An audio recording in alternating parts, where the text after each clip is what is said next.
कभी सोचा है कि घर पे जो दवाएं रखी हैं वो कहाँ से आती हैं? बहुत मुमकिन है कि वो भारत में बनी हों। तो आज हम इसी कमाल की कहानी को समझने वाले हैं कि कैसे भारत दुनिया का दवाखाना बन गया। ये एक ऐसी कहानी है जो आयात पर निर्भरता से शुरू होकर वैश्विक नेतृत्व तक पहुंचती है। तो भारत को अक्सर दुनिया की फार्मेसी कहा जाता है, और सच कहूं तो ये सिर्फ एक कहने की बात नहीं है।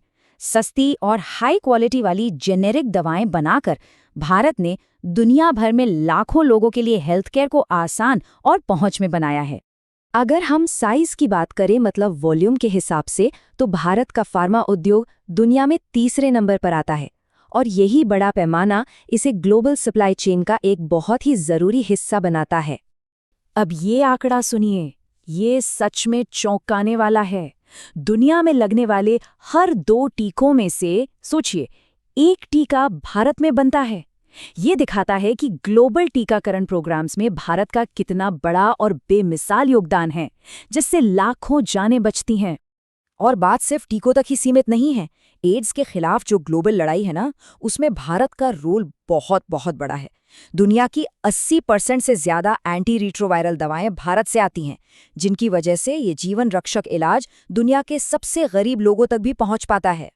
तो ये नंबर्स तो वाकई में बहुत इम्प्रेसिव है ना? लेकिन सवाल ये है कि ये सब हुआ कैसे? एक देश जो कभी अपनी दवाओं के लिए दूसरों पर निर्भर था, वो आज इतनी बड़ी ग्लोबल पावर कैसे बन गया?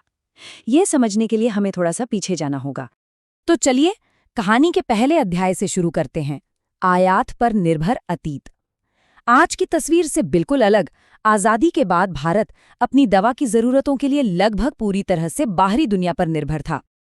ये बदलाव देखिए, मतलब जमीन आसमान का फर्क है। एक तरफ वो भारत था जो अपनी करीब 85% दवाएं बाहर से मंगाता था, और आज भारत दुनिया के टॉप एक्सपोर्टर्स में से एक है, जहां 3000 से ज्यादा दवा कंपनियां और लगभग 10,500 मैन्युफैक्चरिंग यूनिट्स हैं।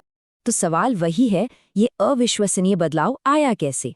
चलिए अब बात करते हैं दूसरे अध्याय की, जेनेरिक दवा क्रांति। असल में इस पूरी कहानी का सबसे बड़ा टर्निंग पॉइंट कुछ बहुत ही साहसिक और जरूरी नीतिगत फैसलों में छिपा है। इस सफर में 3 बहुत अहम पड़ाव आए। सबसे पहले 1994 में भारत ने TRIPS समझौते पर साइन किया, जिससे वो अंतर्राष्ट्रीय पेटेंट नियमों से जुड़ गया।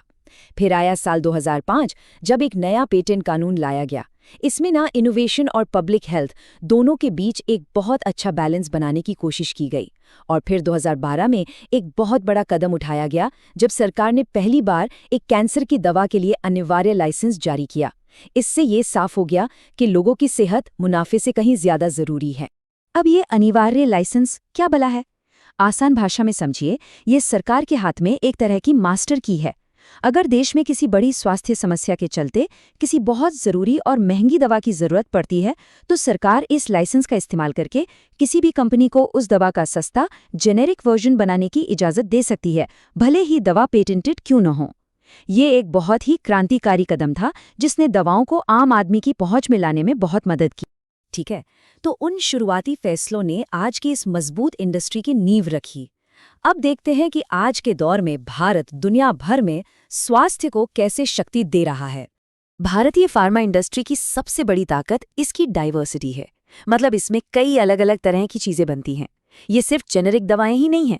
यहाँ टीके बनते हैं, API यानी दवाओं का कच्चा माल बनता है, बायोसिमिलर जैसे कॉम्प्लेक्स प्रोडक्ट्स बनते हैं। और यही वजह है कि भारत किसी भी तरह के ग्लोबल हेल्थ क्राइसिस से निपटने के लिए हमेशा तैयार रहता है। जेनेरिक दवाओं के मामले में तो भारत का कोई मुकाबला ही नहीं है। अमेरिका की 40% जेनेरिक दवाओं की जरूरत भारत पूरी करता है। यूके में जो भी दवाएं बिकती हैं, उनमें से 25% भारत से जाती हैं। और सबसे अहम बात, अमेरिका के बाहर सबसे ज्यादा US FDA से अप्रूव्ड प्लांट भारत में है। ये अपने आप में क्वालिटी और सेफ्टी का एक बहुत बड़ा सबूत है। अच्छा, दवाओं को अगर एक केक की तरह समझें, तो API यानी एक्टिव फार्मास्यूटिकल इंग्रेडिएंट्स वो सबसे जरूरी चीज है, जिसके बिना केक बन ही नहीं सकता। ये दवा का मेन सॉल्ट होता है, और भारत इन APIs का दुनिया का सबसे बड़ा कारखाना है। मतलब दुनिया भर की दवा कंपनियों की रीढ़ की हड्डी। और शायद सबसे जरूरी बात, भारत दुनिया भर के बच्चों को स्वस्थ रखने में एक बहुत बड़ा रोल निभाता है। DPT, BCG, खसरा, ये सब वो जीवन रक्षक टीके हैं जिनके सबसे बड़े उत्पादकों में से एक भारत है। हर साल भारत की वजह से अनगिनत बच्चों की जान बचती है। और देखिए, ये सफलता कोई अचानक नहीं मिली है। ये 2009 का एक प्रोजेक्शन है जिसमें पहले से ही 2020 तक इंडस्ट्री में जबरदस्त ग्रोथ का अनुमान लगाया गया था। मतलब साफ है, ये एक सोची समझी लंबी प्लानिंग का नतीजा है। तो यहाँ तक का सफर तो शानदार रहा, लेकिन अब आगे क्या? भारत की फार्मेसी के लिए अगला चैप्टर कैसा होगा?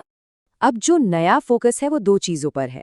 पहला, आत्मनिर्भरता को और मजबूत करना, खासतौर पर दवाओं के कच्चे माल के लिए चीन जैसे देशों पर निर्भरता कम करना। और दूसरा, अब सिर्फ जेनेरिक बनाने से आगे बढ़कर रिसर्च और डेवलपमेंट पर पैसा लगाना, ताकि ज्यादा कॉम्प्लेक्स और हाई वैल्यू वाली दवाएं बनाई जा सकें। और इस लक्ष्य को पाने के लिए सरकार की सबसे बड़ी स्ट्रैटेजी है PLI, यानी प्रोडक्शन लिंक्ड इंसेंटिव स्कीम। इसका मकसद क्या है? पहला, देश में ही जरूरी APIs का प्रोडक्शन बढ़ाना। दूसरा, बायोसिमिलर और सेल थेरेपी जैसे हाई टेक प्रोडक्ट्स को बनाने के लिए कंपनियों को प्रोत्साहित करना। इससे चीन पर हमारी निर्भरता कम होगी, देश में रोजगार बढ़ेगा और दवाएं और भी ज्यादा सस्ती हो पाएंगी। और फ्यूचर की संभावनाएं तो बहुत ही बड़ी है।